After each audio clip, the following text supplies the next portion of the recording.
It's Mac the Guru, and I just finished a movie called The Burial. If you haven't seen it, go check it out, man.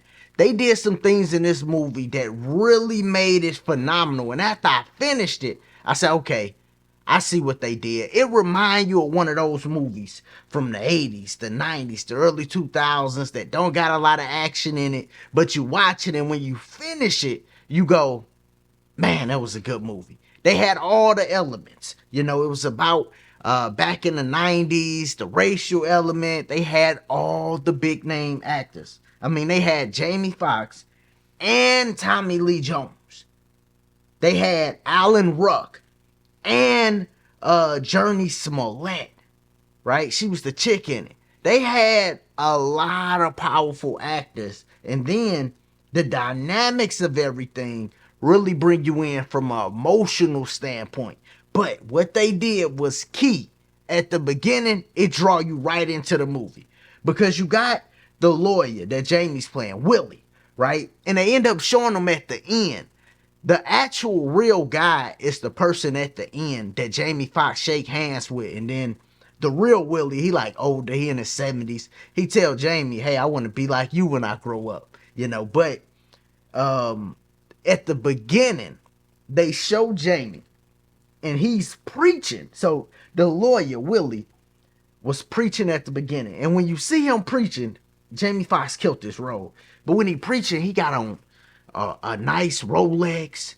He got on diamond rings. You're like, yo, what's this dude preaching with all this jewelry on?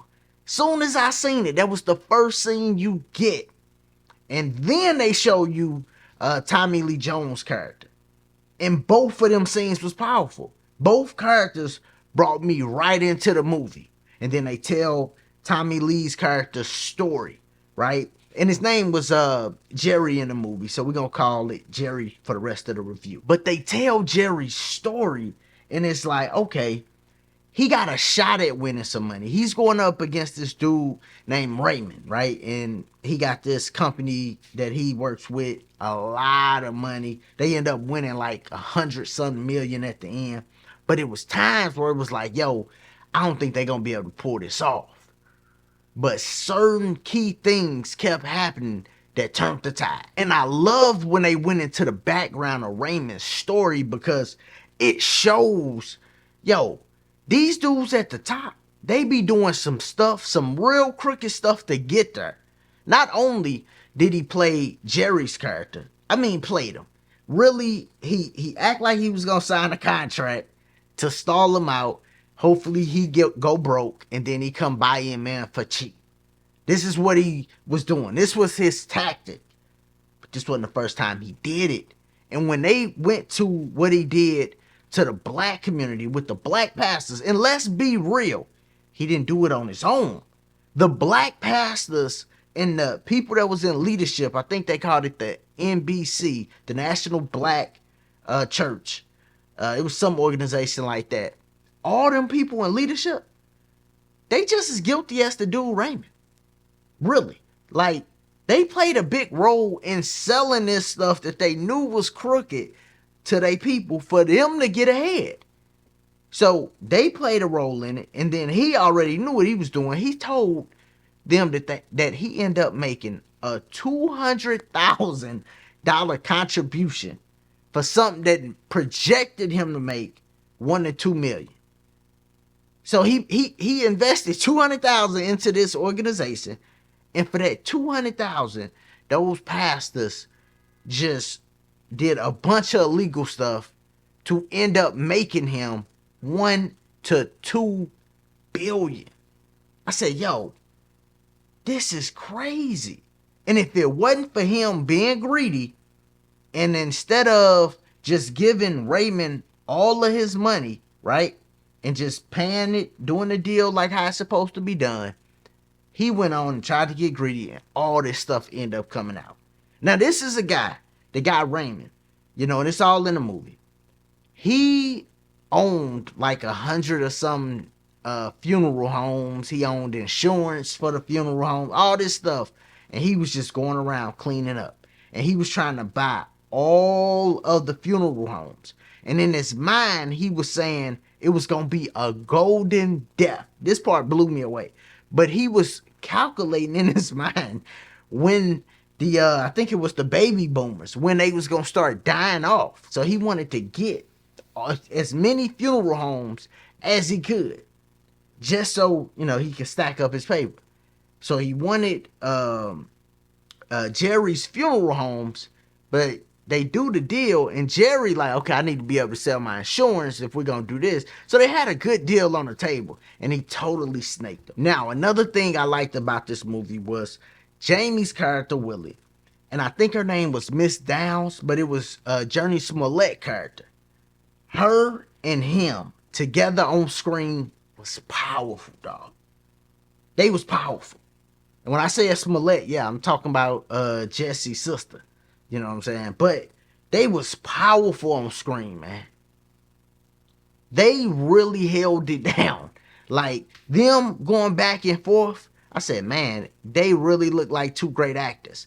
And they really captured how it be when we be, black people, be in situations like that, and we be going toe to toe and stuff. We throw our little jabs, say our little lines. I remember Jamie Foxx at the end, when he knew he won, he walked to her and he said, hey, what's up, Sister Soldier?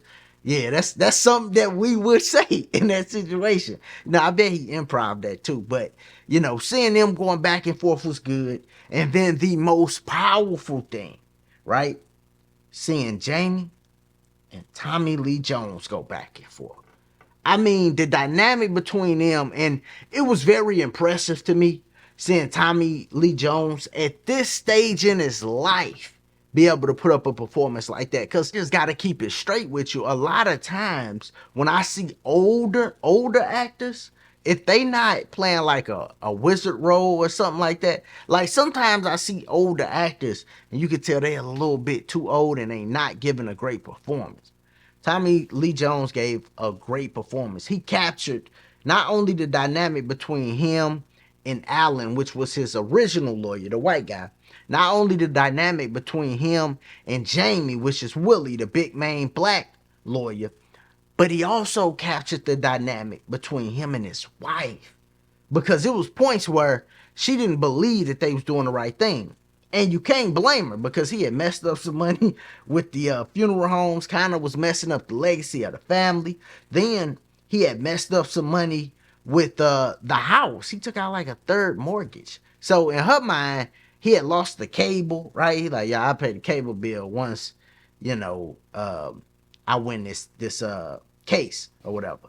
So she like, dude, this is crazy. And then they had her and Jerry.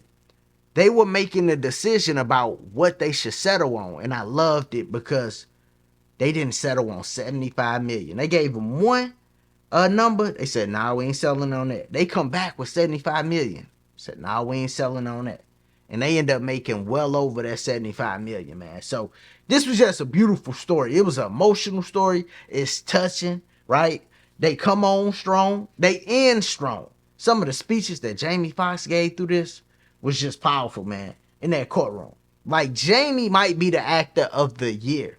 And he might be the actor of the year, and he was having those problems with his health, which is nuts. He still might be actor of the year, even though I think he might have filmed all this stuff before those problems, most likely.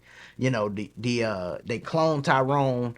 He was amazing in that standout performance. In this, he was amazing in his standout performances, because he captured how I perceive those type of lawyers will be, from the church thing to when Raymond and it was another young brother in her, Hal, the guy that was playing Hal, he did a good job too. But when they first came, or not Raymond, Jerry, when Jerry first came, Jerry and Hal first came to try to get Willie as a lawyer, and they told him $6 million. He was making more money than that. He was doing cases that made him more money. The case that they showed him winning at the beginning, he won like $75 million. So he looking at them like, $6 million? I ain't doing that. And then once they told him, hey, this could be bigger, this could make you as big as Cochran, he like, oh, okay, yeah, let's make that happen. Because this was after the OJ thing.